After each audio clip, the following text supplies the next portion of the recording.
Hi, everybody. I'm Frank Stanisci of Candid Frank Live, where you'll find us airing our views here on the Spanglish World Network on Zingo TV, channel 250. Please remember to download the Zingo TV app at the respective app stores for iOS and Android devices. While you download, make sure you rate and leave a comment. Both apps are absolutely free. Zingo TV is available on Google Chromecast, Amazon Fire, Fire TV sticks, Roku sticks, and also on all smart TVs 2016 forward. Now, joining me as usual is Aaron William Freeland. Aaron, how is it back there in Ontario? Oh, it's a skosh warm. My air conditioning is getting a workout today. Well, here it's a Scotia. So, so this is Nova Scotia. Your heat is a little older than mine. I'm in Nova Scotia, folks. In fact, I'm in Halifax, Nova Scotia, which is close to a town called Wolfville, where the Canadian Football League had a football game hosted by the Toronto Argonauts and the Saskatchewan Roughriders visiting. Now, the Argos won this game. It was later we'll be doing the CFL show, but I want to give Aaron a chance to, real quick, starting with the CFL. The question is, Aaron, what did you think of the antics before the game, continued throughout the game, and even went into the end of the game, and the irony of who made the final interception to end the game? Well, I just got to say, I wasn't confident at all coming out of the first quarter, but a dynamite second quarter leading into the half helped, allay some of those fears a little bit. The shenanigans, some people call it gamesmanship, other people call it sportsmanship. I'm just happy with the way that everything ended. I mean, yeah, sure, Fajardo and the Riders were coming back, but at the same time, the final nail in the coffin was really nice to see. It was an exciting game for me, a chance to go on the road. And I want to say this later. I'll probably repeat this or say something similar. This was a game put together by the Canadian Football League, and I got to tell you, in all honesty, the advertising around town was a little scarce. The event was great that happened.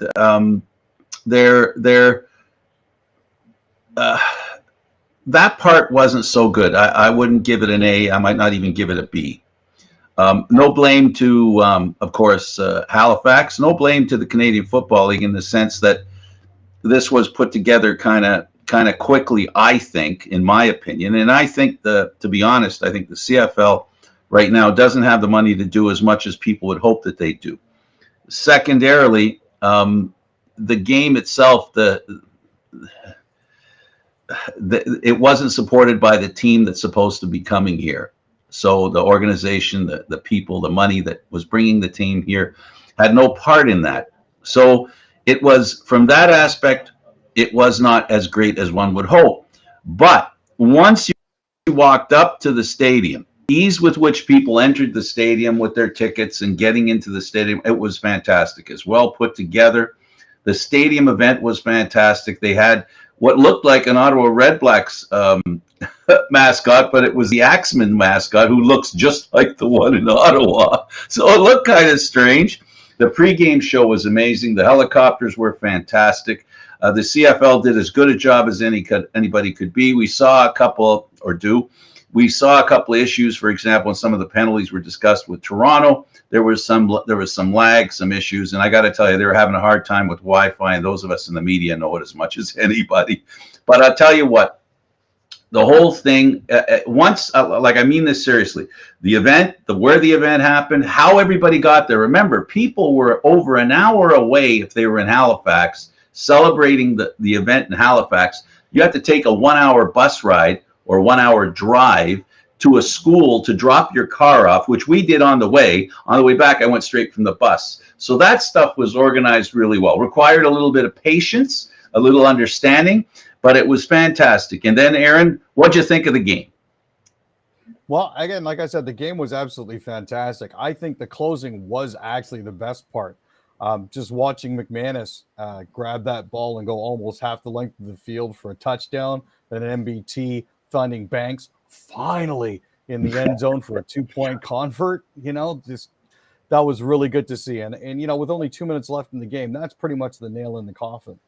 Absolutely. Well, I was referring actually to the presentation.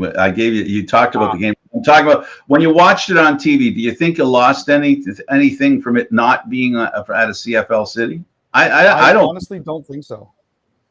It actually looked great. Like I was, the new ambience, the new place to have the game, and I really believe the players were really hyped because it was a special game, and they were all hyped for it. Remember, they were here since Thursday night. The game was on Saturday afternoon, but they came Thursday night, and we could have gone to see them come in at 8:30 in the morning, and they had a little walk around town as a team. They came in and they did some stuff. The enthusiasm was incredible from the players, and I think part of the intense level of the game was because this almost had, Aaron, it almost had a Grey Cup feel to it. Yeah, I mean, when you get a certain amount of pomp and circumstance around a game, it's one of those things where the anticipation is absolutely heightened. And I mean, you could tell based on the fans' reactions in the stands and the TV coverage. Yeah, sure, it was at a university stadium, but at the same time, the atmosphere seemed absolutely fantastic. And the issue, as far as the issue is concerned, here's what I'm going to say, folks. It's like this. There was an accusation of spitting. There was a denial of spitting. Now, there's a long, long list of things that can cover that space. For example, he can be telling the truth that he didn't spit at somebody, or say he didn't spit on somebody. He was never accused of spitting on anyone. So that leaves a lot of latitude. Let's put the situation in perspective. I just don't want this to be one of those situations, Aaron, like how I am about this kind of stuff. You say spit, and all of a sudden people start going, oh my God, what he did was so terrible. But if he spit in his other direction, right, and the other guy takes it as him spitting at him, I'm not saying this is what happened because I don't have a clue. I'm just trying to highlight the fact that we really don't know what happened, and until somebody can prove what happened, how do you punish anybody appropriate? It's too difficult. No, there's a lot of he said, she said. Absolutely. Going into a situation like this. And I mean, what happened between Richardson and Williams is something that they're going to have to work out on their own, because we may never know. The players aren't mic'd up. I don't think the camera was on them for any longer than maybe 5 or 10 seconds. You saw the aftermath, but you don't necessarily know what happened before it. It reminds me of the scene at the beginning of Romeo and Juliet, when the kinsmen of the Capulets and the Montagues are sitting there saying, well, is the law on our side if I say I spat? Yeah, but as long as you say you didn't spit at him, you just spit. Right? And that's pretty much what it boils down to here. Yeah. All it could be. Look, I'm not trying to, I'm sitting here wearing an Argo. I love the CFL even more than I enjoy the Argos, and having followed them all these years, even before kind of stuff. I got to tell you, the riders deserve better treatment than that. I'm not going to assume that what was said was true. I'm going to assume there could be room for misunderstanding, and that's something that I think we should always leave room for. And so far, I don't think Shaquille has said anything about it. So until he comes forward or there's an investigation, we get down to brass tacks about it. It is what it is. It's what happened before the game. It played itself out during the game, and the Argonauts won. So I'm not really that upset about it. Now, again, I'm not the person that was allegedly spat at or the person who allegedly did the spitting. So admittedly, I have zero skin in this game. But there's only one thing, Aaron, that really matters here. The whole conversation sucks. It's terrible. Yeah, it really does. Okay, let's talk about the Elks and how they make a comeback against the Montreal Alouettes. The Alouettes, a team that has been making some moves. Now they have been finding bits and pieces here and there, but I have to say, watching Edmonton come back with the 14 points in the fourth quarter there was absolutely spectacular. I don't think anybody expected that. So nice to see the Elks finally get themselves out of the hole that they were in. Sort of. It's a start, but there's a long way to go. The new CFL thing that's going on, it's been going back a couple of years. It was reared its head at the Grey Cup, deflected passes more than once, ending up in somebody's hands. We watched We watched the Argos have this happen, but we also watched Calgary.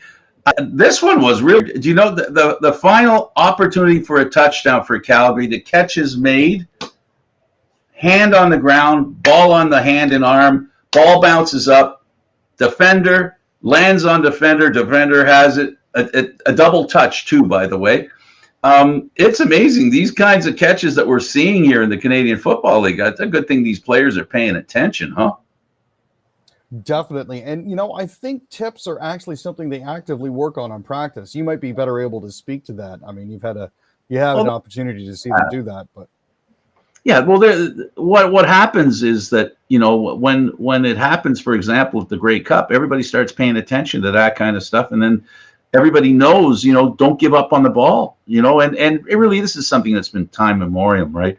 But when it happens, all of a sudden there's a few things that it's strange anyway, that basically give you the impression that, oh, what are they doing so special? I think a lot of it is circumstance, and well, definitely Richardson was good luck to reach for the ball. It just landed on his chest.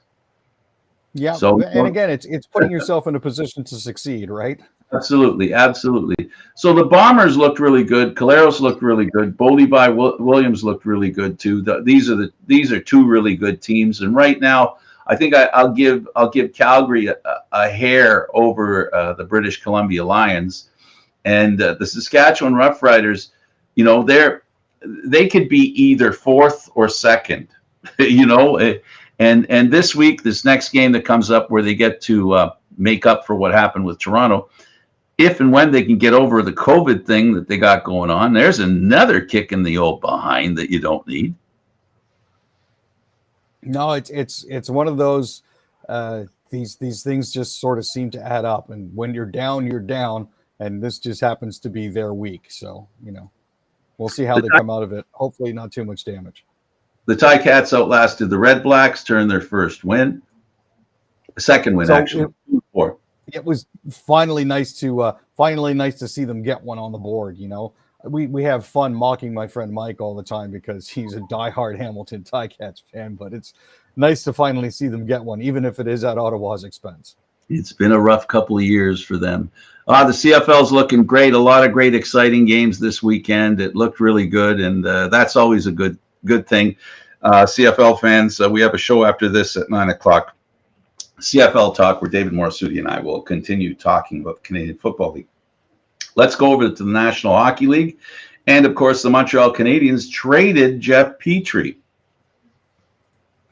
Yeah, so this is I think, not anything that anybody was really expecting. But Jeff Petrie and Ryan Poehling are now in Pittsburgh for defenseman Mike Matheson and a fourth-round pick in 2023. Petrie had 70 goals and 178 assists in 3 seasons for the Montreal Canadiens. He also added 13 points in 48 playoffs games and helped the team to the Stanley Cup final in the 2020-2021 playoffs. This is one of those things where I'm not 100% sure if he was disgruntled or just felt maybe he just needed a fresh. It sounds like Montreal didn't want him around, and he didn't think that they thought he was a valued player. Poehling is the guy, I think, if you remember correctly, Leaf fans, he's the guy that got the hat trick towards the end of the season, I think 2 years ago. Yep, that was the guy, the certified Leaf killer. He's gone to Pittsburgh. Yep. Oops. What a shame, right? The Toronto Maple Leafs, they lost a player of, I think, equal value and kept one. Pierre Engvall stays, and the original soup has left. Yeah, so, Ilya Mikheyev gets scooped up by the Edmonton Oilers along with Jack Campbell. And I guess Ilya finally felt he was getting his due. So he's got a nice little contract with them there. But at the same time, the Maple Leafs turned around and signed Pierre Engvall to a $2.25 million contract. The Engvall is 26 this year. This contract is going to take him out of his last year of RFA eligibility and right into being a UFA. So this is a show-me contract for him. In an interview yesterday, he said he was convinced that he could get more than 20 goals. So good for him on that one. I love the self-confidence, and I'm glad to see him back in a Leaf uniform this year. And if you're the same, you want him to succeed. Exactly. He's one of those guys that, you saw come up with the Marlies and you saw how well he played, and he disappeared for stretches at times last year. But when he finally got going, he got going. Now, another player that they picked up is Calle Yarncroke. They signed him to a 4-year deal with an average annual value of $2.1 million. Now, he's just turned 30, so he's just on the wrong side of his career, but he still has some gas left in the tank. He could be part of a valuable shutdown line. I think what this seems to point to is the fact that we're probably going to be getting rid of Kerfoot and maybe Justin Hall, so can re-sign Sandin and a couple other players. But he's a decent shutdown player. We could definitely use him. Okay, and they sign also defenseman Ben and Mete. Yeah, they got two contracts there, 2 little contracts. Yeah, Ben is 34. Those of you who remember Jordy Ben's brother, Jamie Ben. So they were a thing. But yeah, Ben is 34 years old this year. He's going to be playing in his 600th game very shortly. He's getting $750,000. And then you've got Victor Mete, who's a 24-year-old from Woodbridge, and played with the Senators last season. So he was actually one of the assistant captains with the Canadian team that won gold at the 2018 World Junior Championships. However, I don't believe he was involved with the incident that is currently being investigated by Hockey Canada about that team as well. We'll find out. Edmonton Oilers signed Vegas forward Matthias Janmark. Good player. Yeah, this was actually a bit of a surprise, but also not really a surprise. Janmark played 67 games with them and got 25 points. I think they were expecting more. The problem is, after Vegas decides that you no longer fit with them, they're basically ready to toss you out the door. So he was traded by Chicago to Vegas in April of 2021. And I guess things just didn't work out there for him. So glad to have him on board. The Flames. Oh my goodness. OMG, baby. Yeah, this was a bit of a shocker, but also not really. Let's be honest here. Johnny Gaudreau has expressed an interest in being closer to home. So that means being closer to Jersey. Well, he got pretty close. But, that gives him an opportunity. Plus, one of the best pediatric hospitals in North America is in Columbus, Ohio. So that gives his wife an opportunity to practice her craft in a place that she really wants to be at. So kudos to him for biting the bullet. He did leave some money on the table. No way. Calgary was offering him $10 million, but he took a little bit less than that. So, well, good for him. Always nice to make a decent payday. The Winnipeg Jets signed defenseman Kyle Capobianco. So they signed Capobianco to a 2-year deal worth $762,500. Now, if it doesn't work out because it's a 2-way, they can bury him with the Moose. So that will free up a little bit of cap space for them if they need it. He had 40 points in 62 games with the San Diego Gulls in 2021, 2022. He also had a goal and assist in 2 playoff games. So we'll actually see how that actually goes for him. So Fox apologizes for a logo mishmash. Yeah, this was a bit of a snafu. They were using aerial establishing shots of the center of New York City, and they decided it would be a good idea to put the Boston Red Sox logo over the reflecting pool of Tower 1 and the New York Yankees logo over the reflecting pool of World Trade Center Tower 2 when they were putting up a promo screen at the beginning of the game. That didn't go over so well. So the Jays draft a player like a certain hockey player that dropped in the draft, Barriera. He went down 22 teams, was a higher pick, and he said, "You're going to regret this, Aaron." It's this comment can be taken many ways. We'll see which way it turns out. What do you think? I think he's fired out. He's an 18-year-old out of the American Heritage School in Florida. I think, we always need pitchers. We always seem to have issues with keeping those guys around. So glad to see that. Hopefully he does use that as motivation. A bit of an issue here with